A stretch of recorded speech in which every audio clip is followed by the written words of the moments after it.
reformasi birokrasi Polri secara kultural ini dimulai dari adanya transformasi. Jadi kalau kita mengatakan reformasi birokrasi secara kultural, ini perlu ada transformasi. Arti transformasi adalah tercerahkan. Apa yang disampaikan oleh Romo Kardinal Ignatius Suharyo, beliau mengatakan transformasi ini menjadi dasar reformasi kultural. Artinya di dalam reformasi birokrasi secara kultural ada transformasi iman yang berdampak pada transformasi pribadi, dan dari transformasi pribadi akan berefek juga pada transformasi institusi. Nah, pada konteks ini dalam reformasi Polri secara kultural, maka dapat dikatakan bahwa perlu ada pencerahan atau tercerahkan. Arah mana tentu kita melihat pada keutamaan, yaitu pada kemanusiaan, keteladanan sosial, dan juga peradaban. Yang transformasi ini secara personal atau dilihat dari sudut pandang petugas kepolisian, dan juga transformasi pada fungsi-fungsi kepolisian, sehingga bisa menunjukkan bahwa pekerjaan yang dilakukan dalam fungsi itu adalah profesional, cerdas, bermoral, dan modern. Dan secara institusional dapat dikatakan bahwa polisi melalui pemolisiannya yang dapat menjadi penjaga kehidupan, pembangun peradaban, dan pejuang kemanusiaan. Itu semua sudah tertuang di dalam Tribrata dan Catur Prastia.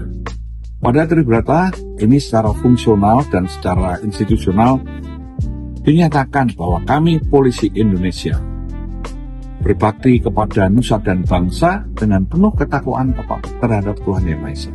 Artinya ini sebagai seorang patriot dan seorang yang berilmu.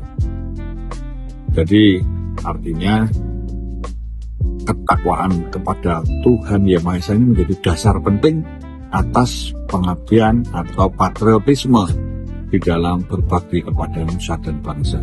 Yang kedua adalah menjunjung tinggi kebenaran, keadilan, dan kemanusiaan dalam menegakkan hukum negara kesatuan Republik Indonesia yang berdasar Pancasila dan Undang-Undang Dasar tahun 1945. Ini menunjukkan bahwa polisi ini sebagai aparatur negara yang menjunjung tinggi atas kebenaran, keadilan, dan kemanusiaan di dalam menegakkan hukum, karena hukum ini ikon peradaban. Dan disinilah dapat dikatakan bahwa polisi menegakkan hukum untuk menyelesaikan konflik secara beradab, mencegah agar jangan terjadi konflik yang lebih luas, untuk memberikan perlindungan, pengayoman, dan pelayanan kepada para korban dan para pencari keadilan. Dan ini juga untuk menunjukkan bahwa upaya membangun budaya tertib serta supaya ada kepastian dan juga ada yang kaitannya dengan edukasi. Inilah yang dikatakan polisi pembangun peradaban. Dan juga dikatakan pada berata yang ketiga adalah senantiasa. Senantiasa itu dalam pikiran, perkataan, perbuatan, dan bela rasanya melindungi, mengayomi, dan melayani masyarakat untuk adanya keamanan dan ketertiban. Jadi supaya kita ini di dalam melakukan ada suatu profesi yang melayani. Kalau boleh dikatakan, jiwa polisi dalam spiritnya adalah sebagai penolong. Nah, di sini dikatakan bahwa di dalam konteks ini, maka di dalam Catur Prastia dikatakan atau dapat dilihat polisi sebagai petugas atau sebagai pribadi, sebagai insan bayangkara. Kehormatan saya adalah berkorban demi masyarakat, bangsa, dan negara untuk, artinya kehormatan yang tertinggi adalah berkorban. Menjadi polisi ini panggilan atau jalan hidup, bukan sekadar untuk bekerja, tetapi panggilan hidup untuk memberikan perlindungan, pengayoman, pelayanan kepada warga masyarakat. Untuk apa?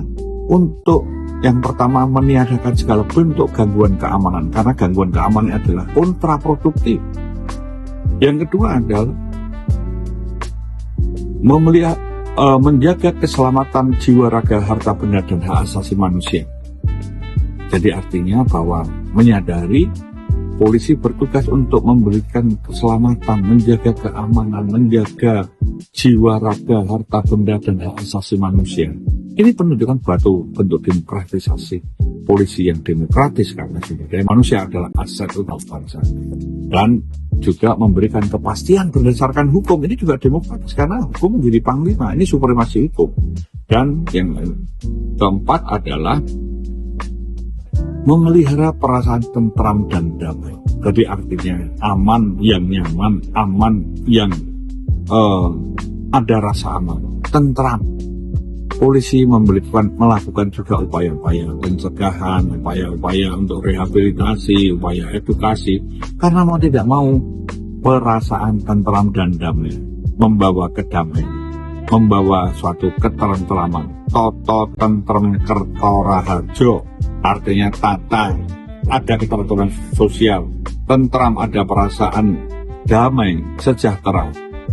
Kerja atau pekerjaan untuk warga masyarakat yang produktif untuk menghasilkan produksi supaya dapat bertahan hidup, tumbuh dan berkembang terus bisa dilakukan. Raharjo itulah meningkatnya kualitas hidup masyarakat atau sejahtera, atau boleh dikatakan semakin manusiawinya manusia.